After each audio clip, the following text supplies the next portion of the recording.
നമസ്കാരം. ഞാനിപ്പോൾ ഉള്ളത് പ്രിയപ്പെട്ട വസന്ത ടീച്ചറിൻ്റെ അടുത്താണ്.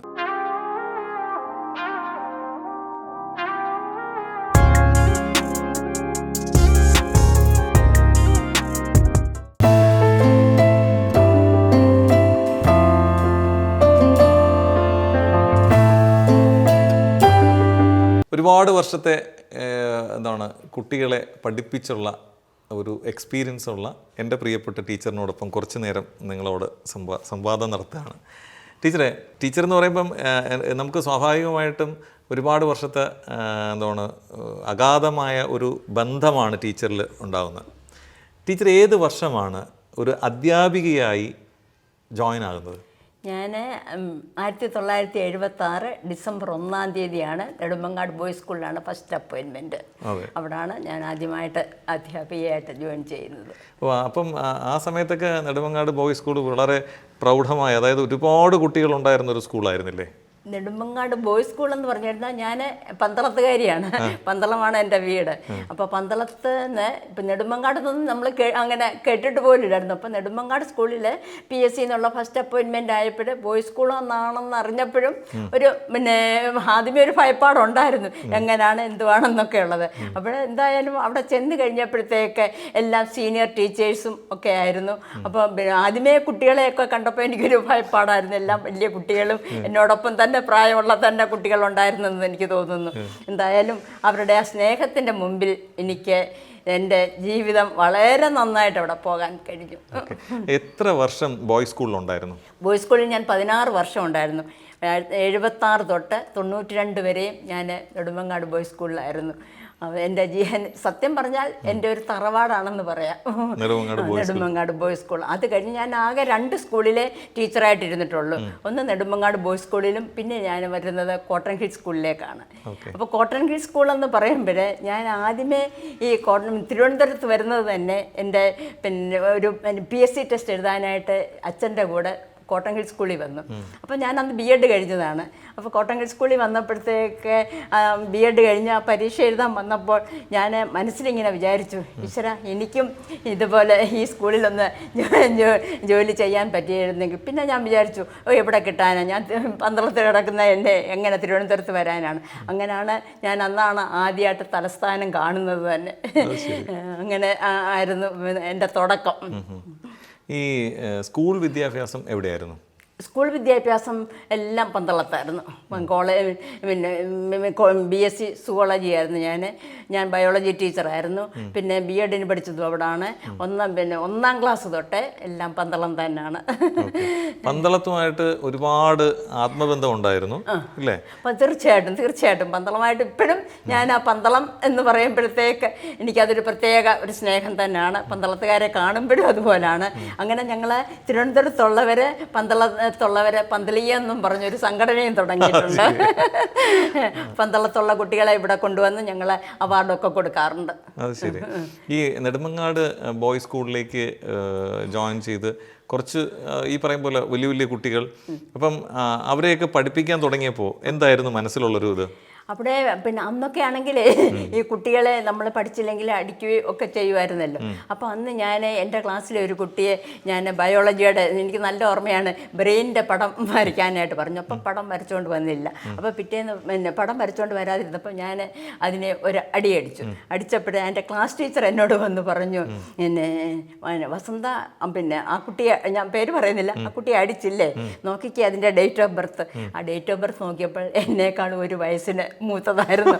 എനിക്കത് വലിയ പ്രയാസം തോന്നി. പിന്നെ ഇന്ന് വരെയും ഞാൻ ആ കുട്ടിയെ അടിച്ചിട്ടുമില്ല. ഞാനൊരു ദിവസം ഇവിടെ ട്രിവാൻഡ്രം എയർപോർട്ടിൽ വെച്ച് ആ കുട്ടിയെ കണ്ടു. വലിയ സ്നേഹമായിട്ട് ഓടി വന്ന് നല്ല നിലയിൽ എത്തുകയും ചെയ്തിട്ടുണ്ട് ആ കുട്ടി. ഈ ഒരുപാട് കുട്ടികളെ പഠിപ്പിച്ചു. ശരിക്കും ഈ പഠിപ്പിച്ച കാലയളവിൽ നമ്മൾ അന്ന് ഒരുപക്ഷെ സ്ട്രിക്റ്റ് ആയ ഒരു ടീച്ചറായിരുന്നിരിക്കാം. എങ്ങനെ ആയിരുന്നോ?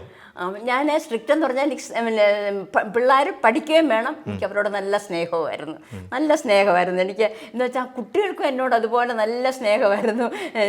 എന്തെങ്കിലും ഒരു കാര്യമുണ്ടെങ്കിൽ ഉടനെ ഞാൻ അവിടെ താമസിക്കുമ്പോഴേ എന്നെ വേണമെങ്കിൽ കൊണ്ടുവിടുകയും ചെയ്യും, വേണത്തിൽ വിളിച്ചുകൊണ്ട് വരും. അത്രയ്ക്ക് നല്ല സ്നേഹമുള്ള നല്ല കുട്ടികൾ. ഇന്നും ആ സ്നേഹം നിലനിൽക്കുന്നതെന്ന് പറഞ്ഞു കഴിഞ്ഞാൽ എന്തോ പറയാനാണ്. ഇത്രയും വർഷമായി ഞാൻ അവിടുന്ന് പോന്നിട്ട് എത്രയോ വർഷങ്ങളായി. ഞാൻ 92 പോകുന്നതാണ്. അപ്പോൾ 92 എന്ന് പറയുമ്പോൾ ഒരു 34 വർഷമായി അവിടുന്ന് പോയിട്ട്. ഇന്നും ഒരു ദിവസം പോലും ഒരു കുട്ടിയെങ്കിലും എന്നെ വിളിക്കാത്തതില്ലെന്നുള്ളതാണ്. ഈ ദിവസവും എനിക്ക് ഗുഡ് മോർണിംഗ്, വലിയ സ്നേഹം എന്ന് പറഞ്ഞാൽ വലിയ സ്നേഹം. എനിക്കറിയാൻ വയ്യ ഇത്രയും സ്നേഹം കുഞ്ഞുങ്ങൾക്ക് വരാൻ കാരണം എന്താണെന്ന് എനിക്കറിയാൻ വയ്യ. അല്ല, അന്നത്തെ സാഹചര്യം എന്ന് പറഞ്ഞാൽ നമ്മൾ ടീച്ചറിനെ കാണുന്നത് നമ്മുടെ അമ്മയെ പോലെ, മീൻസ് അമ്മയുടെ അതേ സ്ഥാനത്ത് തന്നെയാണ് കാണുന്നത്. ഇപ്പം വഴക്ക് പറഞ്ഞാലോ അടിച്ചാലോ ഒരു പക്ഷേ ആ സമയത്തുള്ള നമ്മൾ പഠിക്കാത്തത് കൊണ്ടാണെന്നുള്ള തിരിച്ചറിവ് നല്ലതായിട്ടുണ്ട്. അത് ആ കുട്ടികൾ ഇപ്പോൾ പറയുമ്പോഴാണ്, ഇപ്പോഴത്തന്നെ ഇവിടെ വരുമ്പോഴത്തേക്ക്. അപ്പോൾ കഴിഞ്ഞ ദിവസം ഒരു ദിവസം ആണ് അവർ 3-4-5 കുട്ടികളൊന്ന് കോഴിക്കോട്, തൃശ്ശൂർ, പാലക്കാട് എന്നൊക്കെ ആ കുട്ടികൾ ഇവിടെ വന്നപ്പോഴത്തേക്ക് ഇങ്ങനെ ടീച്ചറേന്നും പറഞ്ഞ് കാലത്തോട് തൊഴുതേ കണ്ടപ്പോഴത്തേക്ക് എൻ്റെ കൊച്ചുമോള് തന്നെ ഇവിടെ പറഞ്ഞു, എല്ലാവരും ഇങ്ങനെ അയ്യപ്പാന്ന് വിളിക്കുന്നത് കേട്ടിട്ടുണ്ട്, ഇതെന്താണെന്നും പറഞ്ഞുകൊണ്ട് അവരുടെ ആ സ്നേഹം കണ്ടാൽ ഇവിടെ വന്ന് വളരെ സ്നേഹമായിട്ട് അത് നമുക്ക് ഒത്തിരി എന്തോ പറയേണ്ടത്, അവരോട് എങ്ങനെയാണ് പെരുമാറേണ്ടതെന്ന് പോലും അറിയാൻ പറ്റും. അത്രയ്ക്ക് സ്നേഹമാണ് ആ കുഞ്ഞുങ്ങൾക്ക് ഇപ്പോഴും. ഏത് വർഷമാണ് റിട്ടയർമെൻറ്റ്? 2008 ഞാൻ നെയ്യാറ്റിങ്കര DO ആയിട്ടാണ് റിട്ടയർ ആയത്. എനിക്ക് ഒരു പ്രൊമോഷനോടെ കിട്ടി. ഹെഡ് മിസ്ട്രസ് കോട്ടങ്കൽ സ്കൂളിൽ തന്നെ ഞാൻ അവിടെ വന്നു, അവിടെ ടീച്ചറായിട്ടിരുന്നു. അവിടുന്ന് ഞാൻ ഹെഡ് മിസ്ട്രസ്സായിട്ട് ആലപ്പുഴ ജില്ലയിലൊരു കൊടച്ചനാട് സ്കൂളിലാണ് പോകുന്നത്. പിന്നെ അത് കഴിഞ്ഞിട്ട് അരുവിക്കര സ്കൂളിൽ വന്നു, പിന്നെ പേരൂർക്കട ബോയ്സിൽ വന്നു. അവിടുന്ന് ഞാൻ തിരിച്ച് വീണ്ടും ഹെഡ് മിസ്ട്രസ്സായിട്ട് ഞാൻ കോട്ടങ്കൽ സ്കൂളിൽ തന്നെ വന്നു. കോട്ടങ്കൽ സ്കൂളിൽ വന്നിട്ട് എനിക്ക് ഡിസ്ട്രിക്ട് എഡ്യൂക്കേഷൻ ഓഫീസറായിട്ട് പ്രൊമോഷൻ കിട്ടി. അങ്ങനെ നെയ്യാറ്റിൻകര ചെന്ന് ആ നെയ്യാറ്റിൻകര പോയിട്ടും DO ആയിട്ടിരുന്നപ്പോഴും എല്ലാം എനിക്ക് ഔദ്യോഗികപരമായിട്ട് എനിക്കെല്ലാം സന്തോഷമേ ഉണ്ടായിട്ടുള്ളൂ. എനിക്കൊരു പ്രയാസം അങ്ങനെ ഉണ്ടായിട്ടേ ഇല്ല. എല്ലാവരുടെയും സ്നേഹം. കാരണം DO ആയിട്ടൊക്കെ പോയപ്പോൾ ഞാൻ വളരെയധികം പേടിച്ചാണ് പോകുന്നത്, എന്തായിത്തീരും എന്നുള്ളതൊക്കെ. അപ്പോൾ അവിടെ ചെന്നപ്പോൾ ഞാൻ ഒരു ഹെഡ് മിസ്ട്രസ് നിന്ന് പ്രൊമോഷൻ ആയതുകൊണ്ട് എനിക്ക് അവിടുത്തെ പ്രഥമ അധ്യാപകരുടെ പ്രയാസങ്ങളും വിഷമങ്ങളും അവർക്ക് ഉണ്ടാകുന്ന ബുദ്ധിമുട്ടുകൾ എന്തൊക്കെയാണെന്ന് എനിക്ക് തന്നെ അറിയാമായിരുന്നു. അതുകൊണ്ട് അതനുസരിച്ച് തന്നെ എനിക്ക് അവിടെ എനിക്ക് പെരുമാറാൻ പറ്റി. ഓ ശരി. പിന്നെ ഈ കാലഘട്ടത്തിൽ ഇത്രയും കുട്ടികളെ പഠിപ്പിച്ചു, മനസ്സിൽ തങ്ങി നിൽക്കുന്ന ഏറ്റവും നല്ല മുഹൂർത്തങ്ങൾ ഏതാണ്?